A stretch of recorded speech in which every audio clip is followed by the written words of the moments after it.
ደግሞ ወደ አቶ አብይ ቢተው የጠበቃ አብይ ቢተው አልፋለሁ። ተናስልን ጠበቃ አብይ ቢተው ተናስልኝ ሽሎሞ እንዲሁም ተመልካቾች ሀቅ ሰማያ እንደ ሁሉም ቢሆን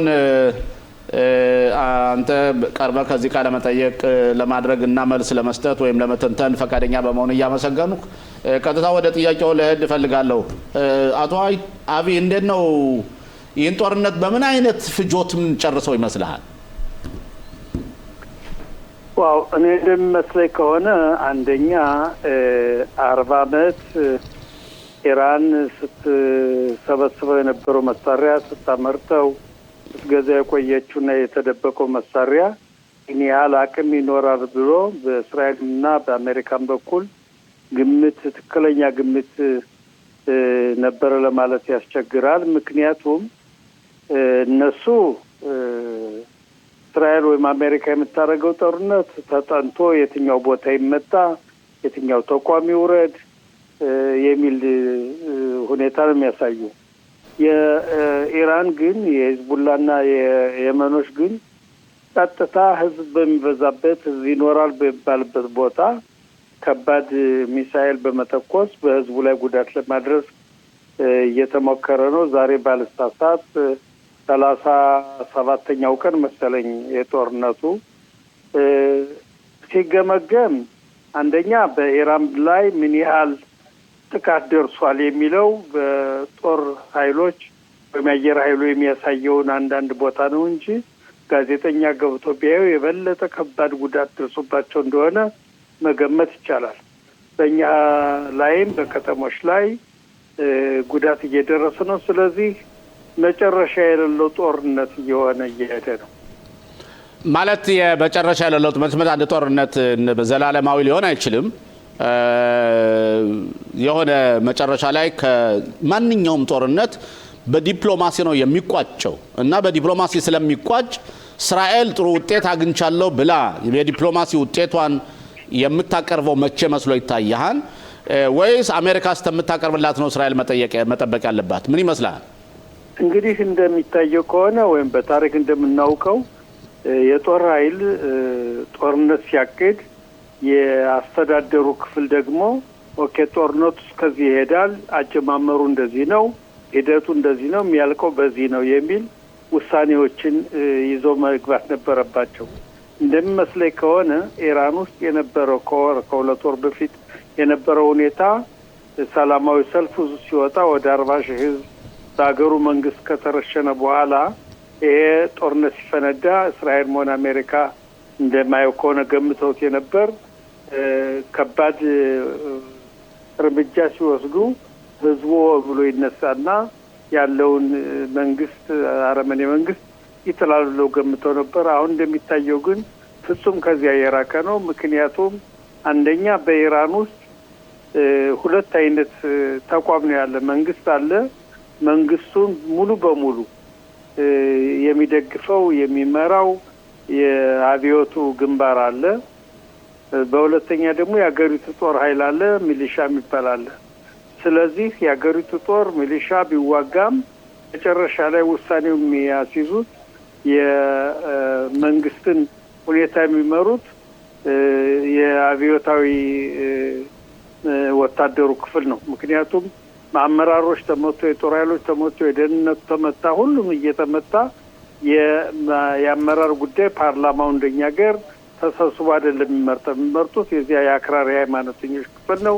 ስለዚህ ይሄ ጦርነት የት ቦታ እንደሚደርስ አይታወቅም። ምክንያቱም አቶ ፋሲል ግን የእስራኤል ሀገር መንግስትም ቢሆን የአሜሪካ መንግስት በእኛ ይቅርታ አቶ አብይ እነሱ አሁን ይዘውት ያሉት ተጋድሎ እያደረጉ ያሉት አብዮት ጋርዶች ወይም የአብዮት ጠባቂዎች የሃይማኖታዊ አገዛዙ በግሩ ቆሞ እንዲቀር ለማድረግ ነው እና ሁለቱ ተፋላሚዎች እስራኤልና አሜሪካ ለምን ትኩረታቸው በአብዮት ጋርድ ላይ አይሆንም? ምክንያቱ ምንድን ነው? እነሱ ከተዳከሙ መሪዎቻቸው በእርግጥ እየተቀጠቀጡ ነው። በዛሬው ዕለት ለምሳሌ የመረጃ ክፍሉን ተሸኝቷል ጀነራሉ። ለምን እዛ ላይ ትኩረት አይደረግበትም ነው ጥያቄው። ኦኬ ያ ማለት እንግዲህ ግለሰቦች ቢሄዱ ጦርነቱ አበቃ ማለት አይደለም። በእነሱ እምነት ግለሰቡ ከሄደ ወደ ጋኔደን ወደ ጥሩ ቦታ ነው የሚሄደው። ስለዚህ ሌላ ይተካበታል። በሁለተኛ ደረጃ በአገሪቱ ውስጥ የተገነባው ይሄ አብዮታዊ ጋርድ የሚባለው በእርግጥ በሚሊተሪ በወታደር ትዕዛዝ ይመራል እንጂ ይሄው ጉዳይ በሆነበት ጊዜ ሲቪል ህዝብ መስለው ነው ተለባብሰው የሚወጡ። ከህዝቡ መሀል ነው ህዝቡን የሚገሉ እና የትኛው ሃይማኖት አክራሪ ወታደር እንደሆነ የትኛው ለዘብተኛ እንደሆነ የሚታወቅበት ሂደት የለም። ምክንያቱም አሁን ይኸው እንግዲህ ወር ምናምን ከሆነ በኋላ ዛሬ ማታ የአሜሪካ መንግስት የሰጡት የመጨረሻ ማስጠንቀቂያ ያበቃል። በፓኪስታን መሪነት ሲነጋገሩ የሰነበቱት ዛሬ ኢራን እንደሚባለው ከሆነ እምቢተኛ መልስ ሰጥታለች። ስለዚህ ዛሬ ማታ እንግዲህ እስካሁን ድረስ በአየር ላይ ማጥቃት ስላልቻሉ ምናልባት አሜሪካ ትገባና አንድ አካባቢ ትቆጣጠር ይሆናል። ኢራን ግን በጣም ትልቅ ሀገር ስለሆነች እና ታሪካዊ ሀገር ስለሆነች ጦርነቱ በዚህ ያበቃል የሚባል አይደለም። ከዚህ በኋላ ወደ ሽምቅ ውጊያም ሊያልፉ ይችላሉ። ጠበቃ አብይ ቢተው እዚህ ላይ ይህ ጦርነት በዓለም አቀፍ ደረጃ ከፍተኛ የኢኮኖሚ ኬዎስ እየፈጠረ ነው። በተለይ ነዳጅ የዚያ ቀጠና የሚያቀርቡላቸው ሀገሮች በከፍተኛ ደረጃ ጉዳት ላይ እየደረሰባቸው ነው። እኔ እንዳጋጣሚ ዛሬ ኢትዮጵያም ብዙ እንደ ኢትዮጵያ አይነት ሀገሮች ብዙ ችግር እንዳደረባቸው እያየን ነውና ይህ ጦርነት ማለት ነው ወደ መቋጮ እንዲሄድ ወደ መጨረሻ እንዲሄድ ኢራኖችም ፈቃደኛ ባይሆኑ ተፋላሚዎች እስራኤልና አሜሪካ አሸንፈናል ብለው ጥለዋቸው እንዲወጡ ምን ላይ መድረስ አለባቸው? ምን መደረስ አለበት? ምን ላይ? ምክንያቱም የደፈጫ ውጊያ እና የጦርነት እስከተራዘመ ድረስ ብዙ ውጤት አያመጣም። በተለይ እንደ ኢራን አይነት ሰፊ ሀገርና የተቋሞቿ ቢደበደቡም ቢፈርሱም እንደገና ተመልሶ የማቋሙ ችሎታ ስላላቸው የጦርነቱ መውጫ የጀበላይነት የኛ የምን መሆን አለበት ብለህ ታስባለህ?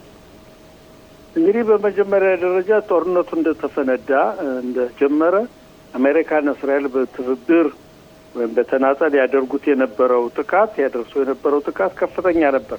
እዚያ በኋላ ግን ለ10 ቀን ለ5 ቀን ለ2 ሳምንት ጊዜ እንስጣቸው ይስቡበት፣ ለድርድሩ ይዘጋጁ፣ መልስ ይስጡ በማለት የአሜሪካው መንግስት ገለልተኛ አቋም እየያዘ እነሱ ግን ወደኛ መተኮሳቸው ወይም የአሜሪካ ወዳጅ ወደ ሆኑት የአረብ ሀገሮች መተኮሳቸውን አልተውም።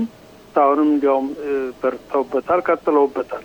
ስለዚህ ዛሬ ማታ እንደተባለው ነገ ማታ የአሜሪካ መንግስት እርምጃ የሚወስድ ከሆነ በዚህ እርምጃ አማካይነት በኢራን ላይ በእግረኛም በሰማይም በየብስም በባህር ላይም ከፍተኛ ጥቃት ማድረስና ይሄ የኢኮኖሚ ተቋም ነው ይሄ የምን ተቋም ነው የሚባል ነገር የለም።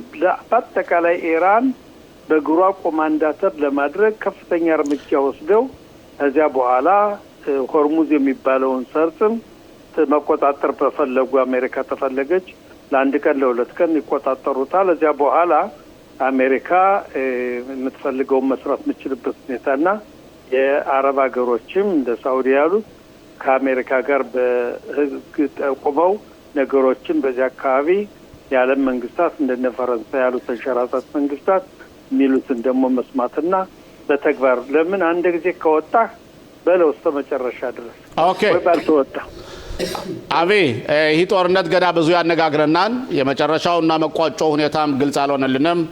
እንግዲህ ተስፋ የምናደርገው የሁለቱ ሀገሮች ጦርነቱን የከፈቱት በበላይነት በአሸናፊነት እንደሚደመድሙት ተስፋ እያደረግን አንተንም ከፍተኛ ምስጋና እያቀረብኩ መልካም አመት በዓል መልካም ቆይታ ይሁንልህ እላለሁ። ለአንተም ለባልደረቦችህም ለአጠቃላይ ለህዝብ እስራኤል መልካም አመት በዓል እመኛለሁ። አመሰግናለሁ።